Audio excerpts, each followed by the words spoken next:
lecture we have learned about chapter 10 finite and non-finite verb. But in first part we understood the concept of finite verb. What is finite verb and what is where we use finite verb. So today we will learn about the concept of non-finite verb. What is non-finite verb and where we can use it and how can we identify the non-finite verb. But before moving ahead, let's memorize the first lecture of this chapter, first part of this chapter, finite verb. So as you know that we have learned about finite verb.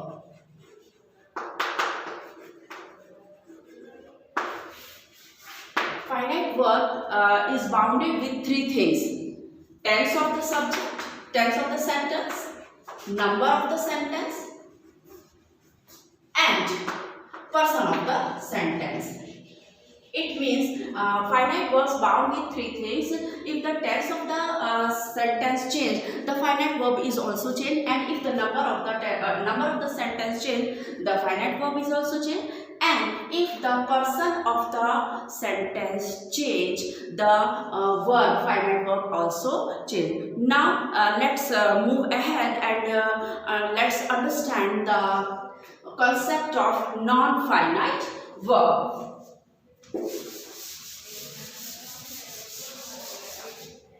As you can see, its name itself tells about it. It means non-finite. What is the meaning of non-finite? It means it is not bound with anything. This verb is not bound with anything like finite verb. It is not bound with the tense of the subject, tense of sentence, number of sentence, and person of sentence. Whether the sentence change into from present tense to past tense or any other tense, the verb non-finite verb will be the same. Same if the number, it means singular convert into plural or plural convert into singular, but it does not change its form. As well as person, if first person convert into second person or third person or second person convert into first person or second person, the verb, it means non-finite verb, does not change its form. Does not change its form, whether the tense of the subject change, number of the subject change, or person of the sentence changed. Let's see the definition of non-finite verb. Now let's see the definition of non-finite verb. The verb which does not change its form according to the tense of the sentence, person of the sentence, or subject of the sentence is called a non-finite verb. It means whether the tense अगर change हो जाता है तभी इसका form change नहीं होता non-finite verb का, number भी change हो जाए तो भी नहीं, और अगर इसका person change हो जाता है तो भी non-finite verb as it is we use in sentence as it is. Let's see one example.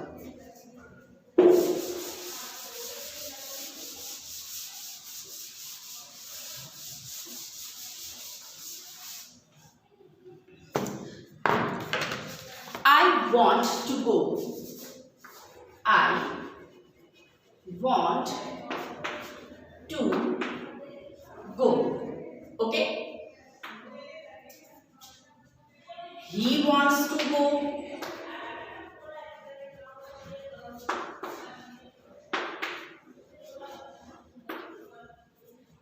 And he wanted to go.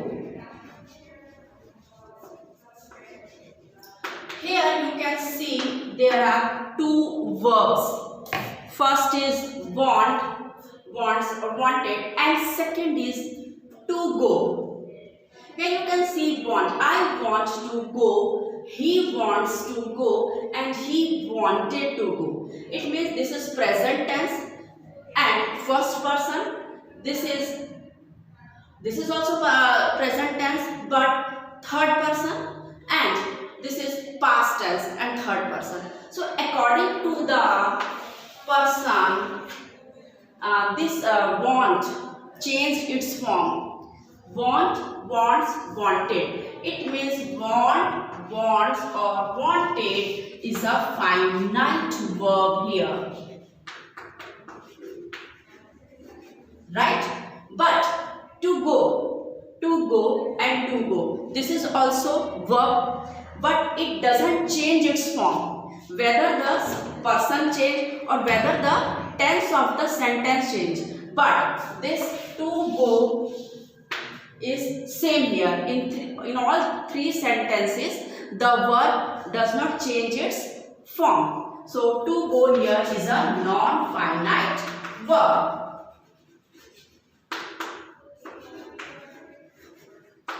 So this thing is clear to you, students? Students, do you know one interesting fact about non-finite verbs? We call non-finite verb as a double part of speech also. Sometimes it works as a double parts of speech also. How it is? See, because they work as, sometimes it works as verb also and as a noun also.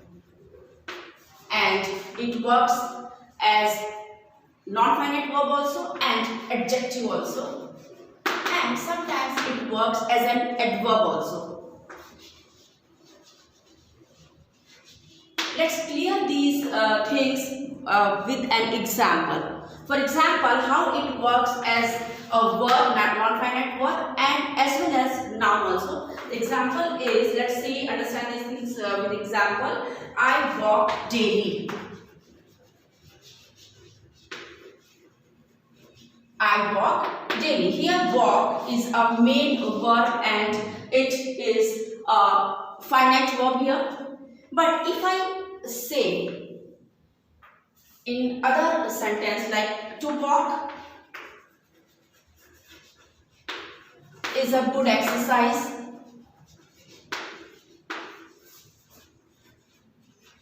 or walking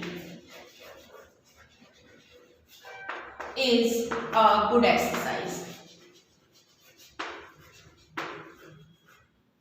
Here you can see that to walk and walking, in both sentences this is subject here. This is the subject of the sentence. So we can say that it is it works as a verb also, non-finite verb also, as well as noun also. So to walk or walking is a subject here. So it is non-finite verb also and noun also. Now let's see how this non-finite verb works as an adjective.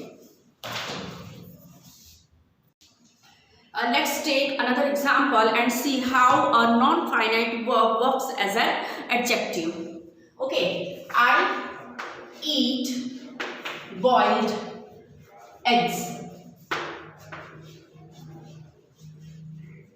I eat boiled eggs. Here two verbs are here. Eat is a finite verb and boiled also is a verb, here non-finite verb. So if I change the tense of the subject, like he ate boiled eggs. So here finite verb change according to its tense, but boiled does not change its form.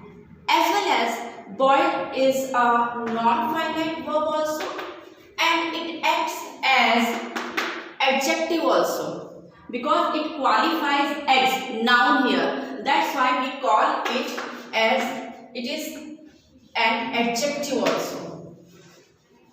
Which type of eggs I am eating? Boiled eggs. So boiled is a non-finite verb also and here it works as an adjective also. Let's see another example where we will see this non-finite verb how acts as an adverb.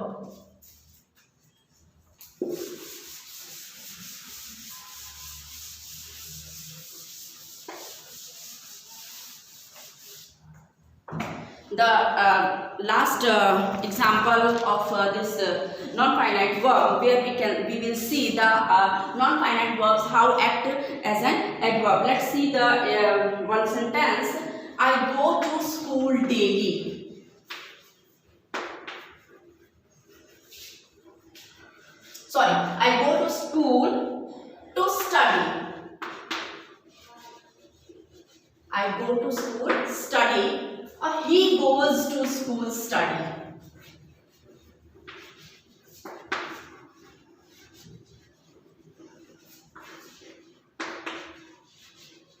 Here you can see two verbs are here, go and to study.